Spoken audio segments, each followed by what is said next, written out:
दोस्तों, हम आपके लिए हर हफ्ते एक एनिमेटेड हॉरर स्टोरी लाते हैं। तो अगर आप हमारे चैनल की वीडियोस को एंजॉय कर रहे हैं तो अभी श्रापित साया को सब्सक्राइब करके बेल आइकन को प्रेस करें। 22 साल की अनन्या राजस्थान के अपने छोटे से शहर से एक नई जॉब के सिलसिले में जयपुर शिफ्ट हुई थी, पर उसे नहीं पता था कि ये उसकी जिंदगी का सबसे डरावना चैप्टर होगा। ऑफिस के पास ही एक छोटी सी सोसाइटी में उसे एक फ्लैट बड़े सस्ते रेंट पर मिल गया था, पर उस सोसाइटी के लोग बेहद अजीब थे। जब भी अनन्या कहीं भी जाती, वो लोग उसे ऊपर से नीचे तक घूरते रहते। और तो और उस सोसाइटी की कोई मेड भी अनन्या के घर काम नहीं करना चाहती थी। अनन्या वहाँ के लोगों से थोड़ी परेशान थी, पर क्योंकि वो फ्लैट सस्ता था और ऑफिस के पास था, तो उसने इन सब बातों पर ज्यादा ध्यान नहीं दिया। एक रात वो अपनी दोस्त मीरा से फोन पर बात कर रही थी। अचानक मीरा ने पूछा, अनु, ये बच्चे की रोने की आवाज कहाँ से आ रही है? अनन्या कुछ पलों के लिए चुप होकर आवाज सुनने की कोशिश करने लगी, लेकिन उसे कोई आवाज नहीं आ रही थी। उस समय तो अनन्या ने इस बात पर ज्यादा ध्यान नहीं दिया, लेकिन जैसे जैसे दिन बीते, जो भी अनन्या को रात में कॉल करता, वो उससे यही पूछते कि उसके आसपास कोई बच्चा रो रहा है क्या, क्योंकि उन सबको किसी छोटे बच्चे के रोने की आवाज आ रही थी। अनन्या को अब ये बात बहुत अजीब लगने लगी थी। फिर एक रात कुछ ऐसा हुआ जिसने अनन्या को बुरी तरह डरा दिया। उस रात अनन्या गहरी नींद में सो रही थी।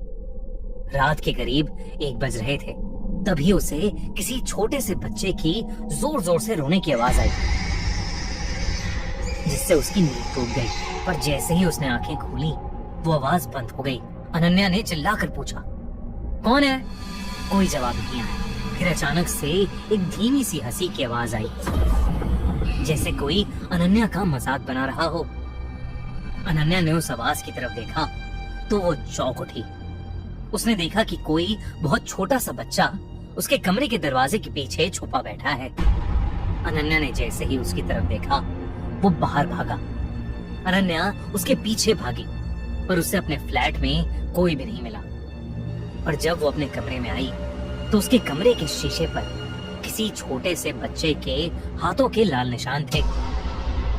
और जब उसने ध्यान से देखा, तो वो लाल रंग खून का था। अनन्या बेहद डर गई थी। सुबह होते ही उसने बिल्डिंग के बाकी के लोगों से इस बारे में पूछा। उसे पता चला कि उससे पहले एक बुढ़िया उस घर में रहती थी। उसे कोई भी पसंद नहीं करता था, क्योंकि लोगों के हिसाब से वो काला जादू करती थी। सोसाइटी में उसके आने के बाद से जिस किसी भी घर पर कोई खुशी की खबर होती थी, वो दुख में बदल जाती थी। कोई नई गाड़ी लेता था तो उस गाड़ी का अगले ही दिन एक्सीडेंट हो जाता था।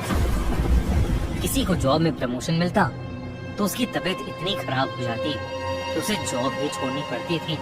और तो और वो बुढ़िया बिना बताए लोगों के घर से उनके छोटे छोटे बच्चे ले जाती थी और उनके साथ अजीबोगरीब बातें करती थी।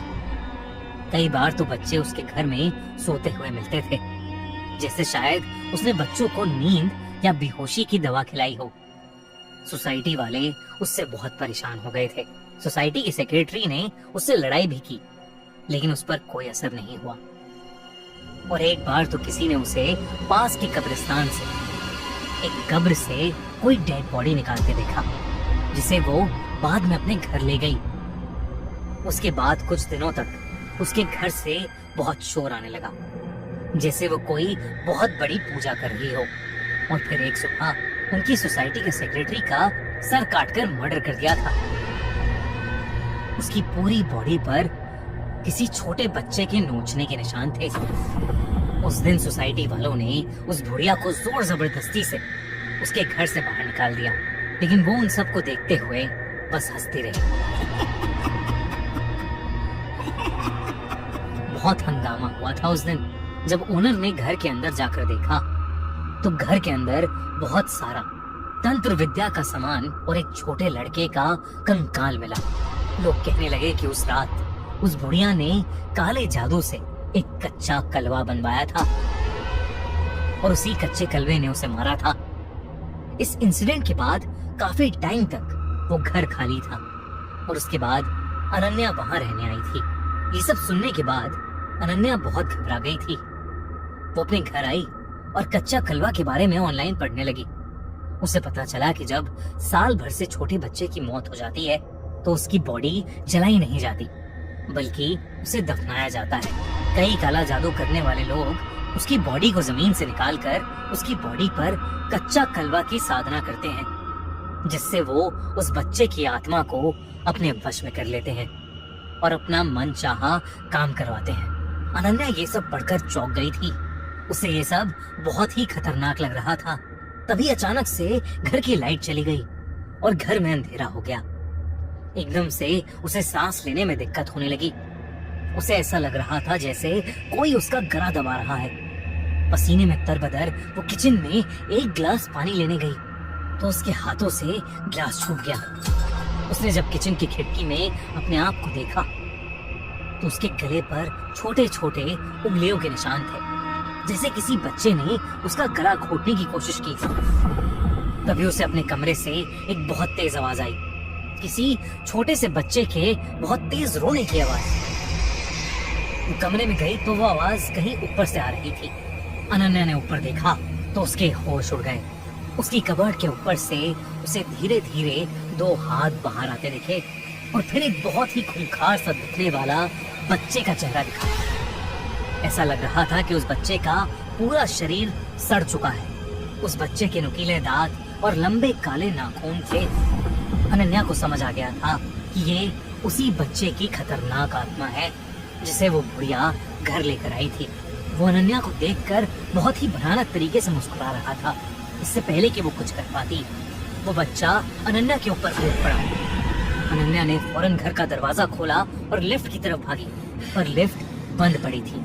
उसने अपने घर की तरफ देखा तो लिविंग रूम में वही भयानक बच्चा खड़ा था जो धीरे धीरे उसके करीब आ रहा था।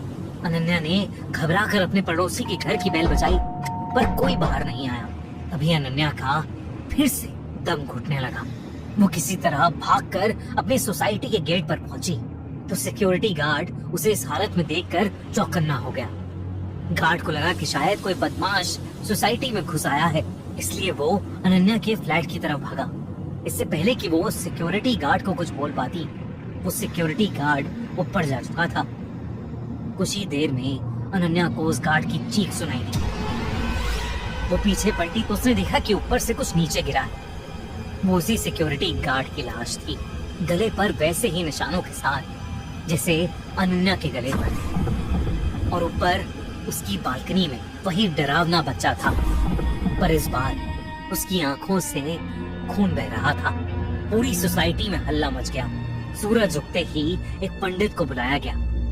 पंडित ने बताया कि काला जादू करने वाली बुढ़िया तो चली गई, लेकिन उस फ्लैट में अभी भी उस छोटे से लड़के की आत्मा कैद है जिसे उसने कच्चा कलवा बनाया था, और वो एक बहुत ही खतरनाक आत्मा है।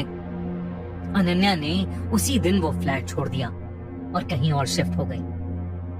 आज उस फ्लैट को हमेशा हमेशा के लिए बंद कर दिया गया है।